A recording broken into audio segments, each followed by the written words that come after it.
নমস্কাৰ আজি 4 ফেব্ৰুৱাৰী অসমৰ লগতে ভাৰতৰ বিভিন্ন প্ৰান্তৰ পৰা ৰাতিপুৱাৰ কেইবাটাও খবৰ আহি পৰিছে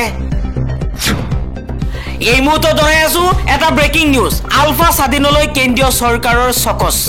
30 দিনৰ ভিতৰত চকচৰ উত্তৰ দিয়াৰ নিৰ্দেশ কিয় বেআইনী ঘোষণা নকৰিব তাৰ উত্তৰ দিব লাগিব আলফা স্বাধীনে 4 মাৰ্চৰ বিয়লি 3 বজাত গুৱাহাটী উচ্চ ন্যায়ালয়ত হাজিৰ হোৱাৰ নিৰ্দেশ সংগঠনটোৰ কৰ্তৃত্বপ্ৰাপ্ত প্ৰতিনিধি বা অধিবক্তা হ'ব লাগিব হাজিৰ 2024ৰ 27 নৱেম্বৰৰ পৰা 5 বছৰৰ বাবে কাৰ্যকৰী হোৱাকৈ নিষিদ্ধ ঘোষিত সংগঠন ৰূপে কিয় আলফা স্বাধীনক চিহ্নিত কৰা নহব তাৰ উত্তৰ দিব লাগিব আলফা স্বাধীনে টকা আৰু কাপোৰ বিতৰণ কৰিবলৈ আহি ধৰা পৰিল বিজেপিৰ প্ৰাৰ্থী বিজেপিয়ে গণতন্ত্ৰক হত্যা কৰিছে আৰু কেইটামান দিনৰ পাছতেই দিল্লীত অনুষ্ঠিত হ'ব বিধানসভা নিৰ্বাচনৰ পূৰ্বে বিজেপিয়ে গাড়ী ভৰ্তি টকা আৰু কাপোৰ বিতৰণ কৰিছে জনতাক ভোট লবৰ কাৰণে এইদৰে গণতন্ত্ৰক হত্যা কৰাৰ অভিযোগ আম আদমি পাৰ্টিৰ আৰক্ষী সঞ্চালক প্ৰধান হৰমিত সিঙক সাক্ষাতৰ বাবে মুকলি কৰা হৈছে হোৱাটছআপ নম্বৰ আৰু মেইল আইডি যদি আপুনি অসমৰ ডিজিপি সঞ্চালক প্ৰধান হৰমিত সিঙক সাক্ষাৎ কৰিব বিচাৰে তেনেহলে প্ৰথমে আপুনি হোৱাটছআপ নম্বৰত যোগাযোগ কৰিব পাৰিব হোৱাটছআপ নম্বৰ হৈছে 6026903488 অথবা dgpasam.appointment@gmail.com প্ৰেৰণ কৰিব পাৰিব বাৰ্তা নতুন দিল্লীত প্ৰধানমন্ত্ৰী নৰেন্দ্ৰ মোদীক সাক্ষাৎ মুখ্যমন্ত্ৰী ডক্টৰ হিমন্ত বিশ্ব শৰ্মাৰ কেন্দ্ৰীয় বাজেটত নামৰূপৰ ইউৰিয়া প্ৰকল্পৰ অনুমোদনৰ সিদ্ধান্তৰ বাবে কৃতজ্ঞতা জ্ঞাপন প্ৰধানমন্ত্ৰীক এডভান্টেজ আসাম 2.0 সন্মিলন আৰু বিশাল জুমিৰ প্ৰদৰ্শন সন্দৰ্ভত প্ৰধানমন্ত্ৰীৰ পৰা মূল্যৱান নিৰ্দেশনাও লাভ কৰিছে মুখ্যমন্ত্ৰী শৰ্মাই পবিত্ৰ শবে বৰাতৰ দিন ঘোষণা কেন্দ্ৰীয় হিলাল কমিটি অসমৰ 13 ফেব্ৰুৱাৰীত ইছলাম ধৰ্মাৱলম্বী লোকসকলে পালন কৰিব শবে বৰাত মুখ্যমন্ত্ৰী হিমন্ত বিশ্ব শৰ্মাৰ বিৰুদ্ধে সৰব হৈ পৰিছে কংগ্ৰেছে কৈছে গুৰুত্ব পাতি শিক্ষা সংস্কাৰৰ ঢোল বজোৱা মুখ্যমন্ত্ৰীৰ কাৰ্যকালত আধাতে শিক্ষা জীৱন সামৰা শিক্ষাৰ্থীৰ হাৰ অসমত 10.30% হিতাধিকাৰীক লৈ ব্যস্ত থকা হিমন্তই কেতিয়া নিজৰ ব্যৰ্থ স্বীকাৰ কৰিব বুলিও মন্তব্য কৰিছে কংগ্ৰেছে ৰাজ্যৰ সৰ্বমুঠ ঋণৰ সংখ্যা 1,60,000 কোটি টকা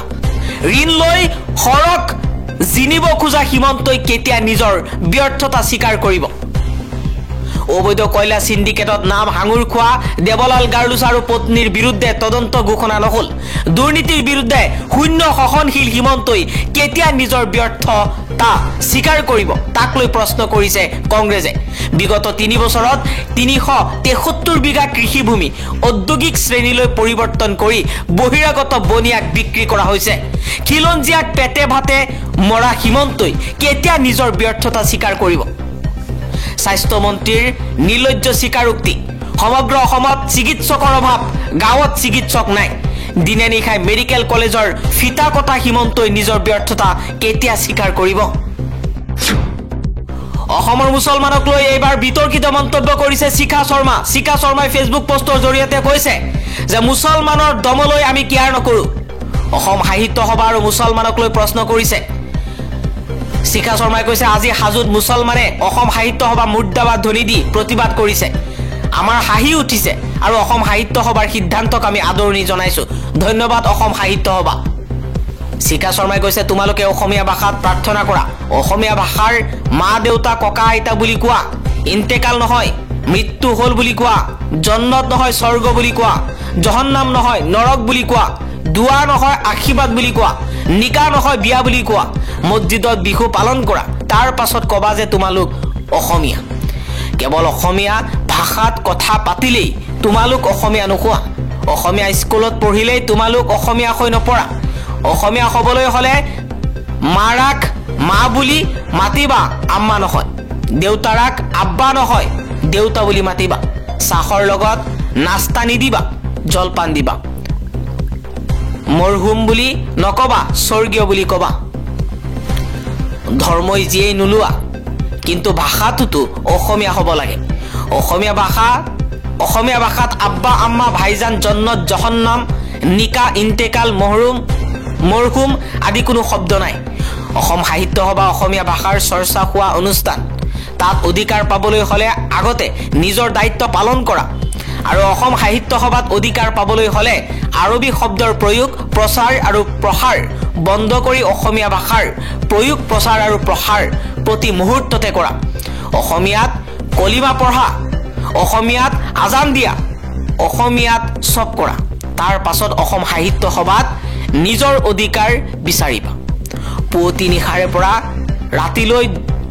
দুনিয়াৰ আৰবী শব্দৰে চব কাম কৰিবা আৰু অসম সাহিত্য সভাৰ নিমন্ত্ৰণী পত্ৰত মুছলমানৰ নাম বিচাৰি ধৰ্ণা দিবা। NRC আৰু কা বলবৎ নহয় ঝাৰখণ্ডত। বিজেপিক প্ৰত্যাহ্বান জনাইছে হেমন্ত সোৰেনে। হেমন্ত সোৰেনৰ চৰকাৰে এবাৰ এক ডাঙৰ সিদ্ধান্ত গ্ৰহণ কৰিছে। ঝাৰখণ্ড মুক্তি মৰ্চা নেতৃত্বাধীন চৰকাৰে বলবৎ নকৰে কা NRC। হেমন্ত সোৰেনে কৈছে বিজেপি চৰকাৰে যি কৰে কৰক, কিন্তু মোৰ ৰাজ্যত NRC আৰু কা বলবৎ কৰিবলৈ নিদিওঁ। অবৈধভাৱে কোনো বিদেশী নাগৰিকক মোৰ ৰাজ্যত বাস কৰিবলৈ নিদিওঁ বুলি হেমন্ত সোৰেনে সকীয়াই দিছে বিজেপি চৰকাৰক। উচ্চতম ন্যায়ালয়ৰ জ্যেষ্ঠ অধিবক্তা উপমন্যু হাজৰিকাৰ বিৰুদ্ধে মানহানিৰ গোচৰ মুখ্যমন্ত্ৰী হিমন্ত বিশ্ব শৰ্মাৰ পত্নী ৰিণিকী ভূঞা শৰ্মাৰ। কলিয়াবৰৰ 4 লেনযুক্ত ৰাষ্ট্ৰীয় ঘাইপথ নিৰ্মাণ দাবী সমিতিৰ সভাপতি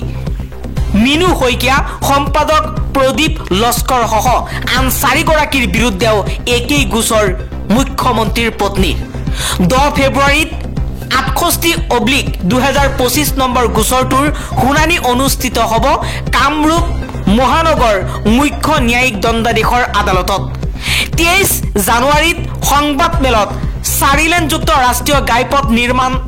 দাবী সমিতিয়ে মুখ্যমন্ত্ৰীৰ পত্নীৰ মাটিৰ বাবেই ঘাইপথ সলনিৰ অভিযোগ উত্থাপন কৰিছিল। ৰাজ্যিক যুটীয়া হজ কমিটিৰ অধ্যক্ষ হিচাপে নেকিবুজ্জামানৰ কাৰ্যকাল এবছৰলৈ বৃদ্ধি। ৰাজ্যপালৰ নিৰ্দেশত বৃদ্ধি কৰা হৈছে জ্যেষ্ঠ অধিবক্তাগৰাকীৰ কাৰ্যকাল। মণিপুৰৰ মুখ্যমন্ত্ৰী এন বীৰেন সিঙৰ ভাইৰেল অডিঅ' ক্লিপৰ ফৰেনচিক ৰিপৰ্ট বিচাৰিলে শীৰ্ষ ন্যায়ালয়ে। ভাইৰেল অডিঅ' ক্লিপৰ দ্বাৰা এন বীৰেন সিং মণিপুৰৰ হিংসাত জড়িত থকাৰ অভিযোগ উত্থাপন কৰা হৈছিল। যদি এই অডিঅ' ক্লিপ সত্য প্ৰমাণিত হয় তেনেহ'লে বিপদত পৰিব মণিপুৰৰ মুখ্যমন্ত্ৰী N Biren Singh. Tata steel masters 2025ত বিজয়ী হৈছে গ্ৰেণ্ড মাষ্টাৰ আৰ প্ৰজ্ঞানন্দা। বিশ্ব চেম্পিয়ন ডি গুকেশক পৰাস্ত কৰি টাটা ষ্টীল মাষ্টাৰ্ছ 2025 জয় আৰ প্ৰজ্ঞানন্দাৰ। বিশ্বনাথন আনন্দৰ পিছত প্ৰথমগৰাকী ভাৰতীয় হিচাপে টাটা ষ্টীল মাষ্টাৰ্ছ জয় কৰিছে প্ৰজ্ঞানন্দাই।